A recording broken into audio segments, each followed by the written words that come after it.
जय श्री राम। हाँ हाँ, जय श्री राम। और सब बढ़िया। बढ़िया है सर जी। बस कल हाँ। प्रैक्टिकल टेस्ट है, उसकी तैयारी में लगा हुआ था। अच्छा अच्छा, साउंड क्लियर है अभी? हाँ जी सर जी। ठीक है, चलिए तो हम इस क्लास को रिकॉर्ड भी कर लेंगे। जैसे विनायक और भी बच्चे कुछ हैं नहीं आए तो उनको सेंड कर देंगे, ठीक है। ठीक है सर जी। और कुछ बच्चे जैसे आप अपने फ्रेंड व्रेंड को भी शेयर कर सकते हो, ठीक है ना। चलो, तो हम अभी जो आज का टॉपिक है, हम वेक्टर को डिस्कस कर रहे थे, है ना, जो कि इम्पोर्टेंट हाँ जी। माना गया है आपके सिलेबस के अकॉर्डिंग। वेक्टर, ठीक है। देखो, ये वेक्टर में हमने पहले बहुत सारे टॉपिक डिस्कस कर लिए हैं ऑलरेडी। डेफिनेशन, जैसे वेक्टर है क्या, यह एक फिजिकल क्वांटिटी होता है जिसके पास वेक्टर का डेफिनेशन क्या है, बताओ। यह एक फिजिकल क्वांटिटी है ना। Yes sir. Physical quantity magnitude पूछता है सर। which having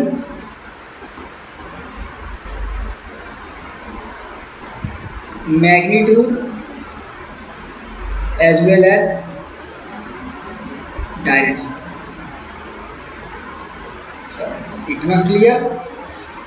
अब हमने बहुत सारे टाइप्स ऑफ वेक्टर का बात किया हुआ था ऑलरेडी। टाइप्स जो है कौन कौन सा है।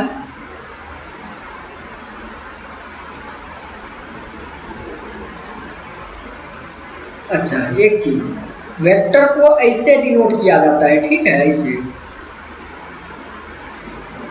It is denoted by arrow. ऐसे भी करते हैं या ऐसे भी करते हैं, ठीक है। ठीक है। और इस पॉइंट का नाम ए है, इस पॉइंट का नाम बी है। सिमिलरली यहाँ ए होगा, यहाँ बी होगा।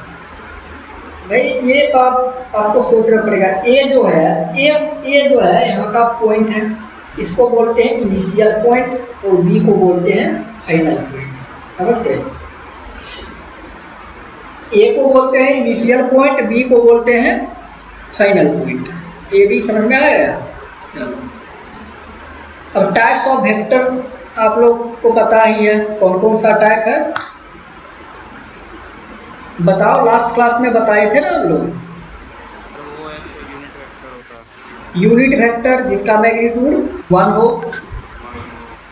और क्या और है। एक और था सर उसका नाम, यूनिट वेक्टर था और पोजीशन वेक्टर था एक।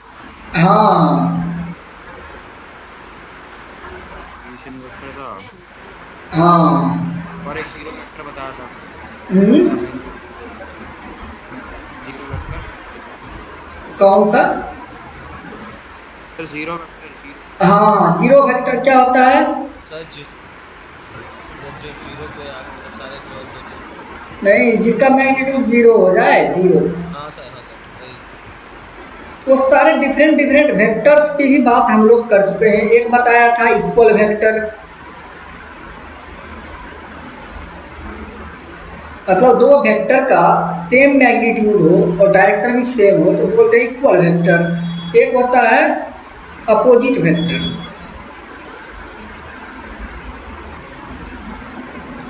अपोजिट वेक्टर में क्या होता है, मैग्नीट्यूड सेम है। मान लो इसका ए है, ठीक है। ये वेक्टर का मैग्नीट्यूड ए है और इस वेक्टर का डायरेक्शन इधर है, ये हो गया -ए। ये दोनों ए, एक का ए है और दूसरे का -ए है मैग्नीट्यूड। ओके। ये इसमें माइनस क्यों है, क्योंकि साइन निगेटिव है, अपोजिट डायरेक्शन में है। क्लियर। ठीक है सर। उसके बाद हमने बता रखा है यूनिट वेक्टर, जिसका मैग्नीट्यूड 1 होगा। 1 होगा, that is 1 unit vector. Okay, चलो। तो ये था हमारा वेक्टर का कहानी। अब देखो, ये हो गया आपका एक्स एक्सिस। एक ले लेंगे एक्स एक्सिस, और एक ले लेंगे वाई एक्सिस और एक इधर ले लो जेड एक्सिस। समझ गए? अभी तक आपने दो मतलब एक्सिस पढ़ा था, एक्स और वाई कार्टेशियन कोऑर्डिनेट में, ठीक है। अब आपको मैं पढ़ाऊंगा तीन एक्सिस, ये है एक्स, ये है वाई और ये है जेड। क्लियर? भाई आया समझ में? हाँ, आ जाओ। इस पॉइंट का नाम मैंने दे दिया P और इस पॉइंट का नाम दिया O। O मतलब ओरिजिन। देखो ये अगर एक्स एक्सिस का लाइन है, ये लाइन होता था 0, इधर होता था 1, इधर 2, इधर 3, ऐसा होता था। याद करो बचपन में पढ़ा था। ये एक्स का लाइन है तो इधर आएगा -1, इधर आएगा -2, इधर आएगा -3, ऐसा पढ़ा था या नहीं पढ़ा था? सब पढ़ा था, अभी भी पढ़ रहे हैं। हाँ, अब इधर ले लो। अब ये ऐसा लाइन को ऐसा कर दिया।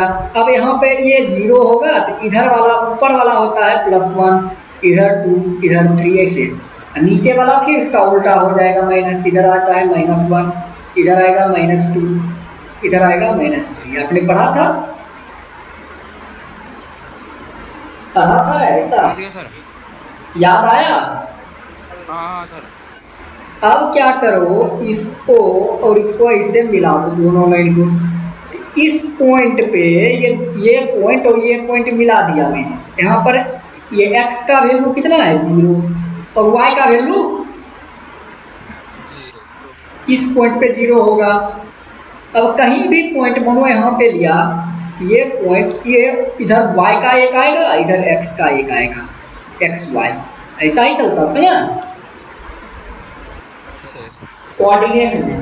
तो सेम ऐसे ही यहाँ पर ये, अब ये दो एक्सिस मिलता, ये 0 0 हो गया x और y, लेकिन एक z भी है, यहीं से स्टार्ट हुआ कि z का भी वैल्यू 0 होगा। समझ गए? और x वाले वेक्टर का कंपोनेंट लेंगे i, y वाले का कंपोनेंट ले लेंगे j के ऊपर ऐसे कैप लगा दूं, टोपी डाल दूं, j कैप बोलते हैं इसको। इधर z वाले को बोलेंगे k कैप। इतना समझ में आया? x डायरेक्शन का कंपोनेंट i, y डायरेक्शन का कंपोनेंट j, z डायरेक्शन का कंपोनेंट बनेगा k। अब आ जाओ, इतना के बाद हम क्या करेंगे, ये है ओरिजिन और ये पॉइंट है P। ये जो मैंने बनाया है ये 3D स्पेस है। क्या है ये? 3D space.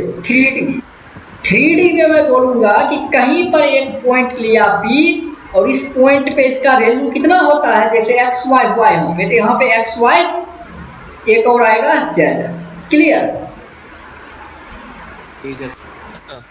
ये पॉइंट जो बन गया, ये बन गया एक्स वाई जेड। अब मैं बोलूंगा कि भाई बताओ ये ओरिजिन से इस, ये जो है ये कितना डिस्टेंस पे है, ये इसका पोजीशन क्या है। ये पॉइंट बना, ठीक है। ऐसे ओरिजिन से इसका पोजीशन, इसका नाम O है, इसका नाम P है। ये वेक्टर जो यहाँ से ये O से P है, ये OP डिस्टेंस पे जाके ये पॉइंट XYZ है। क्लियर? इसको ऐसा ओरिजिन से इस तरफ बढ़ोगे तब ये पॉइंट मिलेगा और इसका नाम है ये O से P, तो OP, और ये OP एक वेक्टर बन गया। बोलो क्यों? क्योंकि ये इधर से जाएगा तभी ये मिलेगा और इधर आएगा तो नहीं मिलेगा, इधर भी आएगा तो नहीं मिलेगा। तो यहाँ पे डायरेक्शन इंपॉर्टेंट है, इसलिए ये वेक्टर है। समझ गए? समझ में आया या नहीं आया इतना तक? आगे ये XYZ ओरिजिन से ये P डिस्टेंस पे, P पॉइंट पे XYZ है। मैं पूछूंगा भाई बताओ ये पोजीशन है, इसका पोजीशन अब मैं बताऊंगा। पोजीशन वेक्टर ऑफ पी, ये पॉइंट पी का पोजीशन वेक्टर जो है उसका नाम क्या होगा, वो हो जाएगा ओपी। ओ से पी गया तो बन गया ओपी वेक्टर, और ओपी का नाम मैं एक वेक्टर ओपी है उसको नाम दे दिया आर। समझ गए? ये जो ओ से पी का जो बनेगा, ओ से पी तक का वेक्टर, इसको मान लिया आर, इसका नाम दे दिया आर। आर मतलब पोजीशन वेक्टर है किसका, पी का। यहां पे लिख देता हूं, R is position vector of point P, that is OP equal to क्या है, आर। अब देखो इस पॉइंट को वेक्टर के फॉर्म में लिख देंगे, समझे? ये एक्स वाला प्लस वाई वाला और जेड वाला। अब पोजीशन वेक्टर बनाने का तरीका क्या है, ओपी इक्वल टू आर, और ये आर का पोजीशन वेक्टर क्या करेंगे, एक्स माइनस 0 करेंगे, यहाँ पे आई कैप डालेंगे, y माइनस 0 करेंगे, j का कैप लगाएंगे, प्लस z माइनस 0 करेंगे और k का कैप लगाएंगे। बोलो क्यों? तो भाई देखो, O से P का पोजीशन चाहिए तो इसका x वाला कंपोनेंट पहला ये भी x बताता है, ये भी y बताता है, ये भी z का वैल्यू है। क्लियर? इस पॉइंट पे x y का वैल्यू 0 है, यहाँ पे x y z वैल्यू है। x वाले से x को घटा दो, y वाले से y को घटा दो, z वाले से z को घटा दो।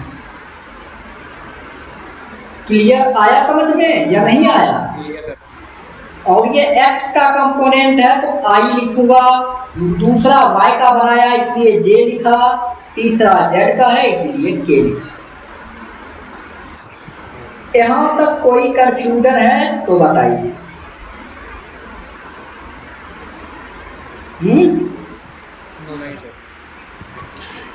अब देखो ये पोजीशन वेक्टर क्या बनेगा, OP इक्वल टू आर, और ये R इक्वल टू होगा एक्स आई कैप प्लस वाई जे कैप प्लस जेड के कैप। समझ में आया? अब आपका कोई एक पॉइंट स्पेस में रहेगा तो उसका पोजीशन वेक्टर बोलेगा बनाओ, तो ऐसे लिख दोगे OP इक्वल टू आर, और देखो ये एक्स आई वाई जे जेड के एक पॉइंट रहेगा तो ये होगा। क्लियर? आ जाओ, अब एक क्वेश्चन देख लेते हैं। हमारा पढ़ाने का तरीका ही यही है, एक कंसेप्ट बताओ तो उस पर क्वेश्चन लगा के देख लो भाई सच में हो रहा है आपसे या नहीं हो रहा। लिखो क्वेश्चन, फाइंड पोजीशन वेक्टर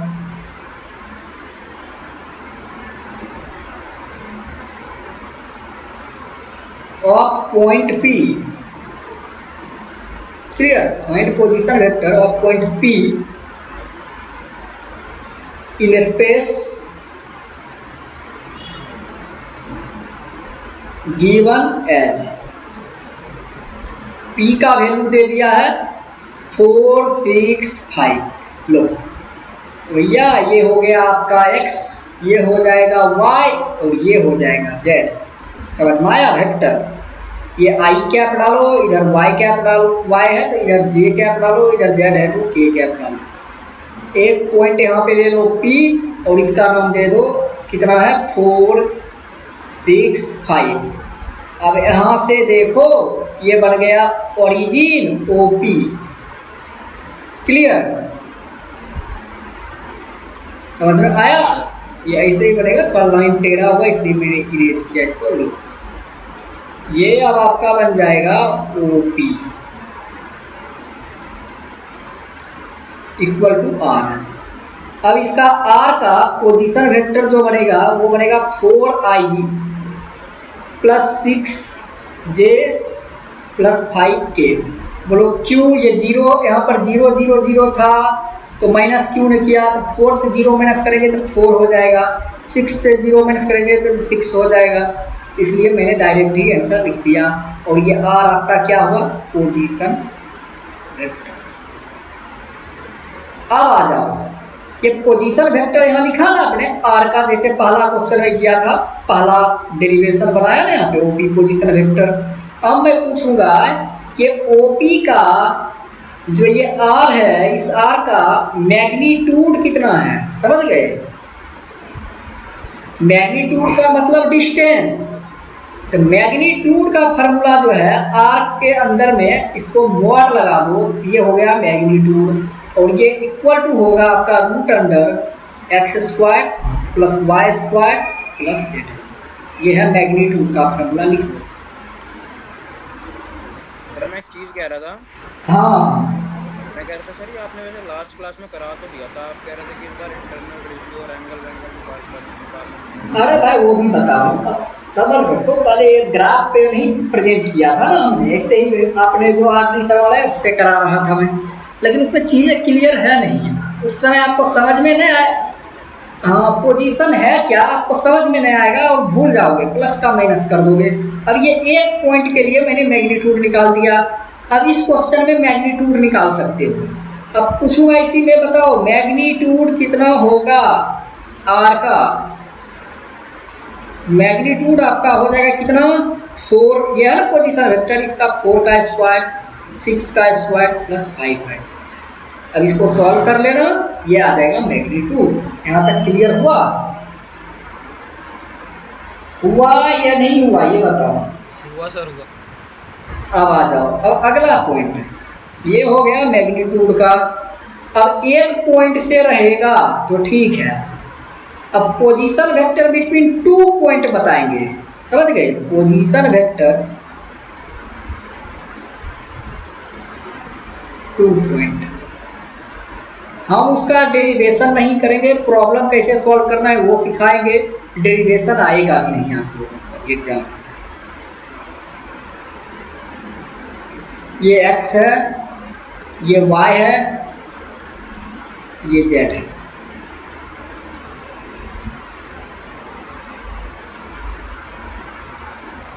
यहां पर एक पॉइंट मान लो है A और ये पॉइंट है, अच्छा इसको मान लो A, इसको मान लो B, क्लियर। ये है x1 y1 और ये है z1, इधर है x2 y2 z। अब इस पॉइंट का पूछेगा पोजीशन वेक्टर बता दो ए बी का। ये A ऐसे आया O से, ये B ऐसे आया O से, OA, ये है OB, ये है B। अब ये AB का पोजीशन वेक्टर इसको मिलाने वाला लाइन देगा, समझ गए। दो को एक पॉइंट था तो हमने ओरिजिन से कंपेयर किया, यहाँ भी ओरिजिन से ही होता है, बट आप इसको ऐसे ले लो AB और ये ऐसे कर लो, ठीक है, A और ये है B। अब आपका पोजीशन वेक्टर जो बनेगा वो कौन सा बनेगा, पोजीशन वेक्टर जो है AB बनेगा, ठीक है, AB। तो AB का वैल्यू कैसे निकालोगे, ये AB जो है ना पोजीशन वेक्टर, ये आपका हो जाएगा ये x2 माइनस x1i। मैं डायरेक्ट रिजल्ट लिख रहा हूं, ये याद रहे, डेरिवेशन नहीं करूंगा इसका। Okay sir. y2 minus y1 j और प्लस में आएगा z2 माइनस z1 k। क्या ये AB जो हो गया, ये आपका हो गया क्या, पोजीशन वेक्टर बन गया। अब AB दो पॉइंट के बीच का, समझ गए। अब इसमें अब बोलेगा कि भाई बताओ मैग्नीट्यूड क्या होगा। ये AB जो बना है, ये AB जो है इसका मैग्नीट्यूड कितना है। तो ये AB का मैग्नीट्यूड अगर निकालोगे ये आएगा x2 माइनस x1 का square plus y2 minus y1 का square plus z2 minus z1 का, i वाला कंपोनेंट ये इसका स्क्वायर, इसका j का स्क्वायर, k का स्क्वायर। क्लियर, यहाँ तक समझ में आया या नहीं आया आप बता दो, देखो। सर ये लास्ट में z स्क्वायर और z1 स्क्वायर है ना? हाँ है, स्क्वायर ही है रूट के अंदर में।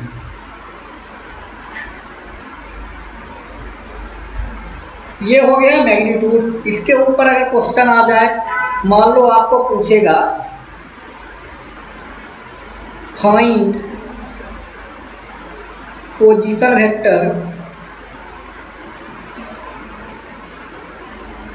एन मैग्नीट्यूड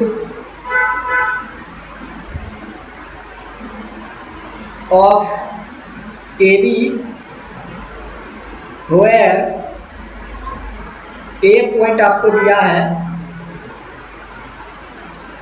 2, 4, 6, अब बी पॉइंट दिया रहेगा 4, 6 या 4, 8, 5, 3 पॉइंट हो गया।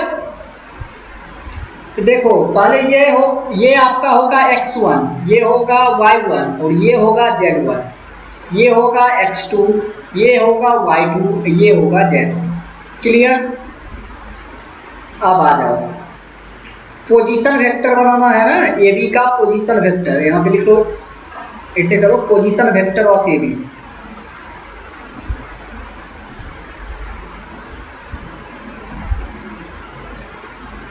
ये ए बी का पोजीशन वेक्टर क्या होगा, इधर वाला फार्मूला में आ जाना है, ये लगा के ये वेक्टर जो है पोजीशन वेक्टर, ठीक है। तो आपको लिख देना है यहाँ पे x2 माइनस x1, ये 4 माइनस 2 का i, 8 माइनस 4 का j, 5 माइनस 6 का k। क्लियर? अब ये ए बी जो है, ये ए बी कितना बनेगा, ये 4 माइनस 2 कितना होगा 2i, 8 माइनस 4 कितना होगा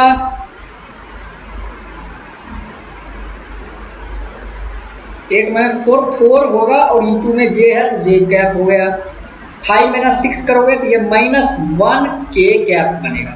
ये समझ में आया या नहीं आया बताओ। हेलो, अब मैग्नीट्यूड, पहला क्वेश्चन यही था, पोजीशन वेक्टर यही है आपका। अब दूसरा क्वेश्चन में आएगा मैग्नीट्यूड। मैग्नीट्यूड किसका, ए बी का, इसका मॉड लगा लो और इधर में x2 माइनस x1 मतलब डिस माइनस डिस किया तो ये आया ना, ये हो जाएगा 2 का स्क्वायर, प्लस में 8 माइनस 4 करोगे 4 का स्क्वायर और ये -1 का होल स्क्वायर करोगे तो प्लस में 1 आएगा। ये आपको मैग्नीट्यूड आएगा 4 + 16 20 + 1 21 √21। ये आपका आ गया आंसर। तो यहाँ तक कोई दिक्कत नहीं सर। अब आ गए। अब आपको हम बताएंगे क्या, ये एक बता देते हैं कि रेशियो कैसे निकालते हैं। इंटरनली डिवाइड एक्सटर्नली डिवाइड में आपके बुक में से जब कराया था तो आपको कन्फ्यूजन हो रहा था उस दिन, और उसका मतलब भी नहीं समझ में आ पाया था ठीक से आप लोगों को। चलो उसका भी हम देखेंगे। देखो अब हम देखेंगे सेक्शन फॉर्मूला। हम कौन सा देखेंगे, सेक्शन फॉर्मूला। तो सेक्शन फॉर्मूला है क्या, तो सेक्शन फार्मूला में हम लोग देखते हैं कि कोई मान लो ये है आपका पॉइंट O, समझ गए, इसको प्रोजेक्ट करेंगे, मान लो एक लाइन है और सेक्शन फार्मूला 2 है, एक है इंटरनली डिवाइड होगा, समझ गए। इंटरनली डिवीजन ऑफ लाइन और दूसरा है एक्सटर्नल डिवीजन। पहले इंटरनल डिवीजन देख लेते हैं, ठीक है। ये मान लो आपका लाइन है A और ये लाइन है B, समझ गए। अब यहाँ से एक पॉइंट ले लेंगे, कहीं पर भी ले लो, यहाँ ले लो एक पॉइंट O, समझ गए। ये तो यहाँ से इसको मिला दो, ये तो B का लाइन हो गया और ऐसे जाके मिलेगा, ठीक है। और इधर से लोगे तो ये A का लाइन बनाएगा, ए पे मीट करेगा ऐसे। लेकिन ये लाइन को यहीं से एक लाइन और निकलेगा और यहाँ पे कहीं बीच में, इधर या इधर कहीं भी बीच में नहीं है, एक यहाँ पे डिवाइड किया, समझ गए। और इसका नाम डाल दूंगा मैं, ये R2 है, ये R1 है और ये R है, समझ गए। तो इस पॉइंट पे आके इसको डिवाइड किया और इस सेक्शन का नाम M है और इसको N नाम दिया। आगे समझ में आया? हेलो, एक लाइन है AB, एक लाइन है आपके पास AB, यह AB। इस AB को एक लाइन यहां से आके बांट दिया और ये AB के अंदर में कहीं ऐसे काट रहा है, देख रहे हो ऐसे काट रहा है। ये जो काटा है इसको, तो इसका दो पार्ट बन गया, एक पार्ट यहाँ से काटा, नीचे वाला को M बोलूंगा, इसको N बोलूंगा। और इस A पॉइंट का कोऑर्डिनेट है x1 y1 z1, इस पॉइंट का कोऑर्डिनेट रहेगा x2 y2 z2। तो भाई आपको पूछेगा कि ये जो यहाँ पे कट किया है इस पॉइंट का नाम है P, इस पॉइंट का वैल्यू जो होगा वो एक्स वाई जेड होगा और एक्स वाई जेड का वैल्यू कितना होगा, that is called internally division. समझ में आया? एक लाइन है AB, उस लाइन को बीचों बीच कहीं से काट दिया अंदर में, इसलिए बोला इंटरनली डिवीजन। और इसमें एक पार्ट बन गया M और दूसरा पार्ट यहाँ से कट के बन गया इधर वाला N। और पूछेगा कि भाई बताओ इसमें जो जिस पॉइंट पे कट किया है इसका वैल्यू, जहां से कट हुआ इस पे एक्स वाई जेड का वैल्यू क्या था, जहां से यहाँ x1 y1 z1 है, x2 y2 z2 है, यहाँ पे क्या था, और m/n के रेशियो में काटा है। तो हम डायरेक्ट इस पॉइंट का वैल्यू लिखेंगे, हम डेरिवेशन नहीं करेंगे, आपके काम का डेरिवेशन है भी नहीं, ठीक है। चलो, और डेरिवेशन सीखना होगा तो वो हम सिखा देंगे बाद में स्पेशल में, मेन जरूरी है एग्जाम में पास करने। चलो, तो ये x का जो है इंटरनल डिवीजन, x पॉइंट का वैल्यू जो होगा वो होगा mx2 प्लस nx1। कब? जब ये इंटरनली डिवाइड कर रहा है, और डिवाइडेड बाय होगा m प्लस n। और यहाँ का y का जो वैल्यू होगा वो हो जाएगा कितना, my2 plus ny1 by m plus n। और z का वैल्यू हो जाएगा mz2 nz1 divided by m plus n।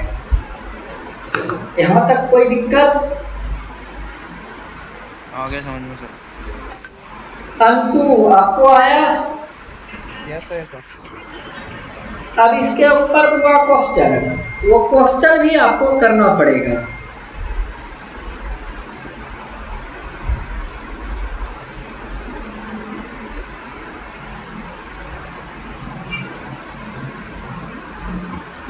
ठीक है, चलिए ये x का आ गया, ये y का आ गया, ये z का आ गया, इसका वैल्यू आ गया। इसको देखो, अब एक क्वेश्चन ले लो, आपका एक लाइन है, उसका पॉइंट है A 2 4 6 या 8 ले लो, चलो। B पॉइंट है 3 9 12, समझ गए? अब बोल रहा है ये लाइन AB जो है ना इंटरनली डिवाइड करेगा, कोई लाइन इंटरनली डिवाइड किया, कोई line divide any line in ratio 2:3। मतलब ये m का वैल्यू 2 है और n का वैल्यू कितना है, 3 है। m/n के रेशियो दे दिया, ये पॉइंट A है, ये पॉइंट B है। तो पूछ रहा है तो फाइंड कोऑर्डिनेट पॉइंट, कोऑर्डिनेट का पॉइंट बताओ। मतलब ये समझ लो एक्स वाई जेड का वैल्यू उस पॉइंट पे इंटरनली डिवाइड किया तो क्या होगा। तो देखो ये आपका हो गया x1, ये हो गया y1 और ये हो गया z1, क्लियर। ये हो गया x2, ये हो गया y2 और ये हो गया z2। अब अब आपको x का वैल्यू, y का वैल्यू, z का वैल्यू निकालना है एट पी। तो x का वैल्यू क्या होता है बताओ। सर एक्स का होगा सर वो एम हमारा दे रखा 2। mx2 plus nx1 by m plus n हो जाएगा। तो m का वैल्यू कितना है 2, x2 कितना है 3, 3 n कितना है, कहाँ गया है, हाँ n है 3, यहाँ पे n 3 है, x1 कितना है 2 divided by m plus n 3 plus 2 कर लो, ये हो गया x का वैल्यू। समझ गए। y कैसे निकालोगे, y निकालने का वही मेथड लगा दो। एक मिनट इधर निकालता हूँ। y equal to my2 plus ny1 divided by m plus n। तो m का वैल्यू कितना 2। अब इसका वैल्यू बोलते चलो, m का वैल्यू कितना 2, y2 कितना है बताओ। सर y2 है वो 9, n कितना है 3, और y1 कितना है 4। 4। एक मिनट बता देखिए, y1 4 ये है ना, ऐसा नाम y1 सर 4। भरोसा रखो। नहीं नहीं कोई बात नहीं, हमें लगा कहीं इधर उधर ना हो जाए। चलो और m प्लस 3, ठीक है चलिए। अब z का वैल्यू क्या होगा mz2 plus mz1 divided by m plus n। अब बताओ उसका वैल्यू z1 z2 का क्या है, m का वैल्यू कितना रखे 2, z2 कितना है z कितना है z2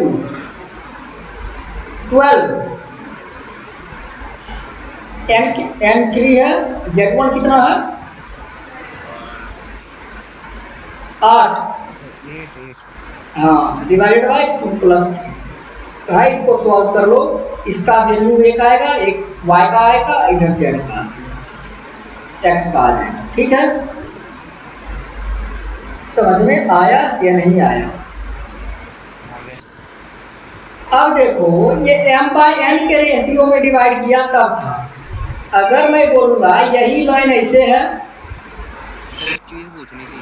हाँ ये a है ये b है, चलिए बोलिए। सर सर ये जो आपने फॉर्मूला बताया है हाँ mx2 प्लस nx1 करके, हाँ सर अगर यहीं पे हम एक चीज करें, मैंने देखी थी उसमें क्या हो रहा था कि जो m है ना m, हाँ पता नहीं कैसे कर रहे थे बुक के अंदर, मैंने देखा था m को सीधा ये उससे मल्टीप्लाई कर देते थे जो उसके कोऑर्डिनेट्स हैं, p है ना p, x2 y2 z2, m से सीधा उसको मल्टीप्लाई कर दिया और n को सीधा x1 y1 और z1 से मल्टीप्लाई अरे कर कोई दिया। बात नहीं, आप इस कंडीशन से भी करो, इसी से करो, आंसर सेम आएगा। इसमें 3 केस है, अभी सबर रखो, एक दो और है। एक केस है अगर ये लाइन को बीचों बीच काट दूंगा, यहाँ से ए बी लाइन था, ये x1 है y1 है z1 है, ये x2 है y2 है z2 है। अब इस लाइन को बीचों बीच काटा, इसका नाम P, ये पॉइंट का नाम XYZ है। बीचों बीच ये M और N बराबर है, बीच से काटेगा, जितना इधर का साइज होगा उतना ही इधर आएगा ना, ये भी का नहीं समझे। तो ऐसा समझ लो PB इक्वल टू PA है, ऐसा काट दिया, मतलब इसका मतलब ये हुआ कि जितना M है उतना ही N है, समझे, M और N बराबर है। तो ऐसे केस में ये जब इक्वली डिवाइड करेगा, ये क्या डिवाइड कर रहा है इक्वली, इक्वली इंटरनली डिवाइड किया, और n इक्वल टू मतलब n है, और ये दोनों इक्वल टू n 1 है, समझ गए, आधा आधा बांट दिया। तो ऐसे केस में आपका जो x का वैल्यू आएगा वो आएगा x1 plus x2 divided by 2, मतलब आधा आधा हो जाएगा। y का आएगा y1 प्लस y2 बाई 2, और z का वैल्यू आएगा z1 प्लस z2 बाई 2। समझ में आए या नहीं आए। आया सर। एक्स वाई का वैल्यू दिया रहेगा, बोलेगा इक्वली डिवाइड किया है, एम एम जो है ना वो इक्वली डिवाइड किया है, आधा आधा पे काटा है, तब ये फार्मूला आपको लगाना है और इससे एक्स वाई जेड का से ये पी का वैल्यू निकल के आएगा। अब देखो हमने एक देखा इंटरनली में बोला इक्वल, आधा आधा काटे, और एक आधा आधा एम बाय एन के रेशियो में काटा, आधा नहीं था तब, हाफ नहीं था। अब एक केस और देखेंगे, समझ गए, अब एक केस और देखेंगे, उसमें है कि पॉइंट ए जो है उसका है x1 y1 z1 coordinate, B जो है उसका है x2 y2 और एक है z2 कोऑर्डिनेट। अब ये लाइन ए बी है ना, अब बोलेगा कि ए बी जो है इस लाइन को एक्सटर्नली डिवाइड किया, किसी ने एक्सटर्नली डिवाइड किया कोई पॉइंट P जिसका कोऑर्डिनेट है एक्स वाई जेड, समझ गए। ए बी लाइन है, उसको एक्सटर्नली डिवाइड किया एक पॉइंट P पे जिसका कोऑर्डिनेट है एक्स वाई जेड। अब ये बोलेगा कि भाई बता दो एक्स वाई जेड का वैल्यू क्या होगा, एक्स वाई जेड का वैल्यू क्या होगा, समझ गए। तो एक्स वाई जेड का वैल्यू कैसे निकाला जाए, देखो पहले इसको समझो ग्राफ से। ये लाइन एक ए बी ले लिया, ए बी, ये बी यही ले लो, समझ गए, ये ए है ये बी है। अब ये ऐसे लाइन था, अब ये पॉइंट जो लोगे ना ये एक ऐसे नहीं कट करेगा, ये R1 इधर आ जाएगा, ये R2 यहाँ पे है, ये वेक्टर एक्सटर्नली मतलब ये ए बी को, ये जो लाइन है ना, ये लाइन इस ए बी वाला लाइन को ये अंदर से नहीं इसके बाहर से आके अब कट करेगा, ऐसे यहाँ पर पॉइंट P ये है एक्स वाई जेड है। अब बोलेगा अब ये क्या होगा P का वैल्यू, ये कोऑर्डिनेट जो है P का एक्स वाई जेड का वो क्या होगा ये पूछ रहा है। इंटरनली मतलब अंदर से, ये O पॉइंट के R1 R2 के बीच से, अब ये R1 R2 को बाहर जाके तब इस लाइन को ऐसे, ये लाइन ऐसे जा रहा था, इसको ऐसे डिवाइड कर दिया, समझे। मैं ये पूछ रहा हूँ कि जो आपने डायग्राम बनाया है इसके अंदर लिखा है ए बी और ओ लिखा है ना लेफ्ट में, ये ओ मतलब कहीं से एक लाइन है, इधर से एक लाइन आके चला, कहीं से लाइन आई एक या इस बी के बाहर कट करके चली गई, ए और बी को कट कर दिया कहीं पे, लेकिन ये ए बी के बाहर भाग से कट किया, अंदर से नहीं। अब पहले बराबर क्या था, अंदर ये R1 और ए बी के बीच से कहीं से आके कट किया था इसे, ये कट पॉइंट पे इसका वैल्यू क्या था, वही ये भी लाइन का यहाँ से बाहर से कट किया ये पॉइंट P, और इसका जो रेशियो है देखो, अब ये तो ये जो है ना M, यहाँ से यहाँ तक टोटल जो है ये M है, और ये इतना तो अंदर वाला पोर्शन इतना जो है ये लाइन इतना दूर ये आपका N है। रेशियो जो है कटिंग का M/N ही है अभी भी, ठीक है, लेकिन एक्सटर्नल है। तब ये एक्स वाई जेड का कोऑर्डिनेट कैसे लिखोगे, तो x का वैल्यू यहाँ पे आएगा mx2 minus nx1 divided by m plus n, समझ गए, वहाँ प्लस था यहाँ माइनस होगा, और y का वैल्यू होगा my2 माइनस ny1, सॉरी यहाँ पे प्लस नहीं होगा, माइनस का खेल चल रहा है ना, यहाँ पे माइनस होगा, ये होगा m माइनस n, यहाँ भी हो जाएगा m माइनस n, और z का वैल्यू जो है वो हो जाएगा mz2 minus mz1 by m minus n।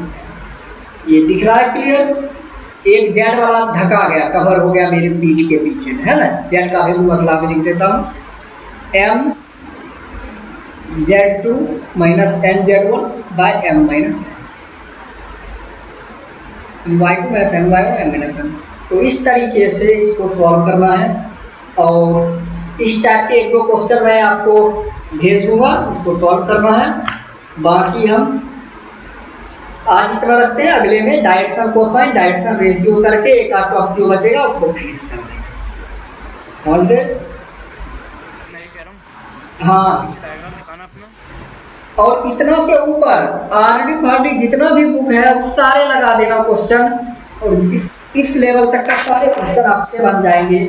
और जो बन जाएंगे वो सब कर लेना, जो ना बनेगा वो हमको पूछ लेना, ठीक है।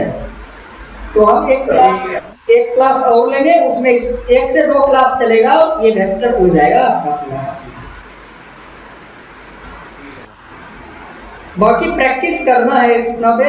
हमने आपको अभी समझ में आ रहा है, हमने कितना तक करा दिया अभी, और उस टाइप के सारे क्वेश्चन आप लगा लोगे आज के आज, ज़्यादा से ज़्यादा कल तक में लगा लो।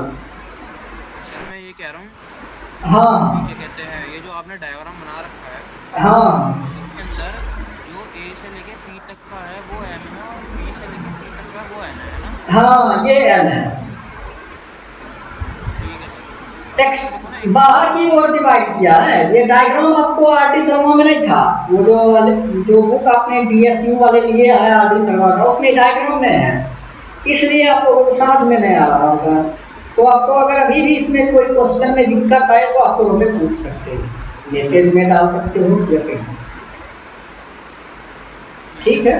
ओके ठीक है, आप इसको रिकॉर्ड भी कर लिए हैं, एक बार इसको रिकॉर्डिंग करके भी आपको भेज दूंगा। मैं कह रहा था हाँ कि ना मेरे को एक चीज़ और पूछनी थी।